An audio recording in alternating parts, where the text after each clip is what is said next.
So Asa is a photographer of my recent acquaintance. He's been shooting people for, I don't know, 30 or 40 or 50 years. He has made portraits with some of the most famous people on the planet. And he convinced me, he offered that he would come here this conference and create portraits of all the speakers, really fine portraits of all the speakers. You can watch him work upstairs on the second floor. In addition to that, he's offered to do very special portraits of a number of you, and we will be giving away these portraits tonight. Are we doing it now? As well as tomorrow, Asking you guys. so that Asa can shoot these things by Friday. Yes. Right. Yes. There's one other thing. Asa started a foundation to pursue an idea that reflects his own experience, and he wants to tell you something about it. Excellent. And I'm going to give you some photo tips on how to look your best no, that's all right. How to look your best in front of the camera and how to take some really good photos. So I'll go briefly on the pitch so it doesn't sound like a pitch. I'm starting a school called Camp Enlightenment. It's to help homeless LGBTQ and foster kids, teaching them photography and cinematography, based in San Francisco, like on a horse ranch with a barn, some tiny homes around that, and using the best photographers in the world to do that. We fly to wherever they are, and then we fly back, and then the kids that I teach, that we just learned from the best in the world, teach 22 other kids. So it's kids teaching kids. That's it in a nutshell. You can find out more about that at my name is asa.foundation. That's the easiest way to look that up. But since everyone's been sitting down, everyone do what you normally would want to do, like check. If this gets boring, then turn on your phone right now. I'm going to give you a few tips on how to take better photos, okay? So turn on your phones if you have them. Some of you are photographers in here, but I promise everyone in here is going to get a surprise that they won't know how to use on their phone. So the people that just want to take a better photo, immediately the first thing you want to do is look behind your subject. Check your backgrounds. We call them party hats. If you happen to line up your kid in front of a bush and they have a green afro, that's your fault. Whatever is behind the object, you have to care about that just as much. So subconsciously, you tend to do these kind of movements and you just don't know why. You're like, oh great, antlers, deer antlers, and that's like a telephone pole. Try to avoid that and try to put the person in front of something that's a little less complicated. So that's number one, avoid the party hats. The other thing is, the reason I wanted you to turn on your phone is, everyone know how to turn on the selfie button to flip the camera around? So I want you to learn about the wide-angle distortion. Anyone who's done a selfie knows better than to put themselves in the corner of that image, right? Right? Why? It's distortion. You look really bad way out in the corners of that rectangle, putting yourself in the middle. Why did I mention that? If anyone ever points a camera at you and says, hey, let's do a group shot, the first thing you want to do is run to the middle. Because in the middle of a wide-angle lens, you're minus 5 pounds, and then as you graduate away from that, you're 0, plus 5, plus 10. If it's a big group, you're out of here at 40 pounds. You don't have a choice. This is the way it works. But how do you fix it if you care about those people? If you don't, just leave it alone, just leave it. But if you do care about them, once you get the people in the shot, take one whole step back. That area that you've left open, let's call that the area of distortion, you crop that out. Right? So that'll fix that problem if you want to fix that problem. And let's see. And always watch for party hats. If there's a group shot and you have 2 rows, grab the person in front of you relative to where the camera is and shift over a little bit, right? So you don't become a party hat to them, right? So that's always useful. So this camera can possibly see my shadow on the ground. Do you see my head shadow? Okay.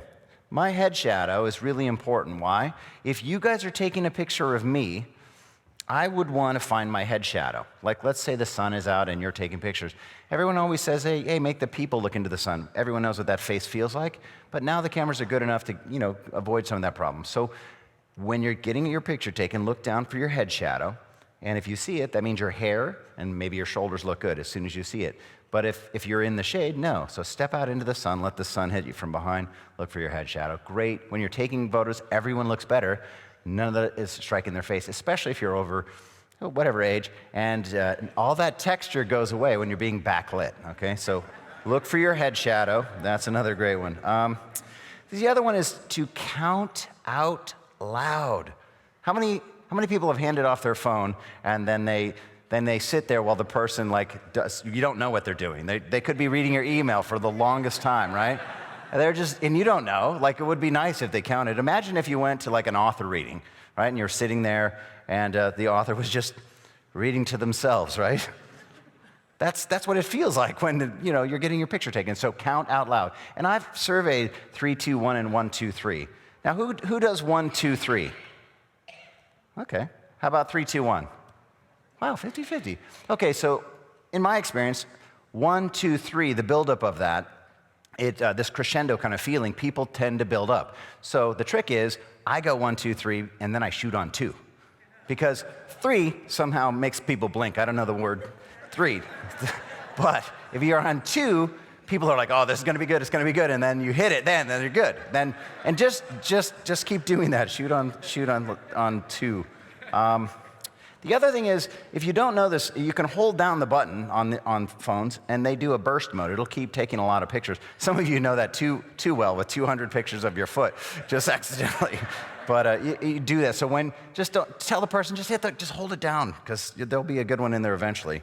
All right, and if you're also lucky enough, if you're doing a group picture, sometimes there's the one phone to use, and then there's a couple more that are hanging around. Turn the flashlight on. Their phones, holding it up, and then use the phone to capture, because the deck of cards in your hands is filled with lights. Looks a lot better than the flash coming out from the exact same angle. There is a little flash reduction, but if it's coming out from the same, it's not as good as changing the angle. That's why these are way up here, casting a shadow under here, as opposed to being right in my eyes. So you just look better, so hold up the flash if you can.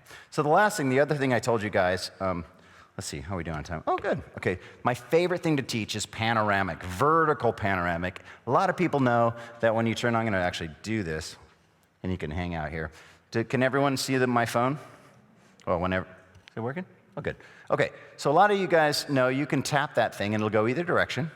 So let's just do this. This is to demonstrate what for later. I'm gonna do the standard panoramic. See my thumb is out here? Look, if I go the other way, it stops. Why is that useful? Well, because the more you touch it, the more you're gonna get a wiggle. So, vertical panoramic, very interesting. So if you could come on behind me and watch this. Okay, you see? So I'm here looking at my palms, critical. If I look at the back of my hand, I can only go back so far. Turn my hand around, I'm holding the phone like this. You guys can all try it if you want to.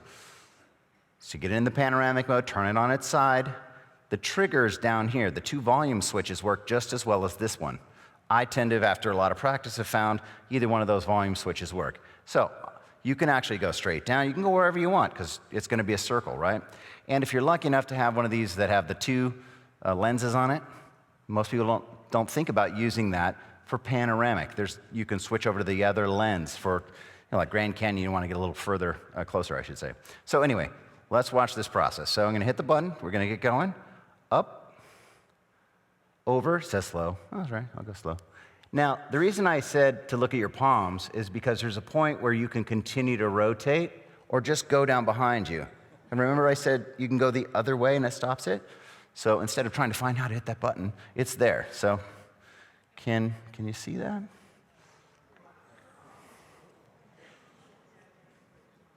It's very useful for, well, something like this, or a church or something where you want to see what's in front of you, above you and behind you. The other thing is fun is like you can put somebody in front of you, somebody behind you, and see them both in the same picture.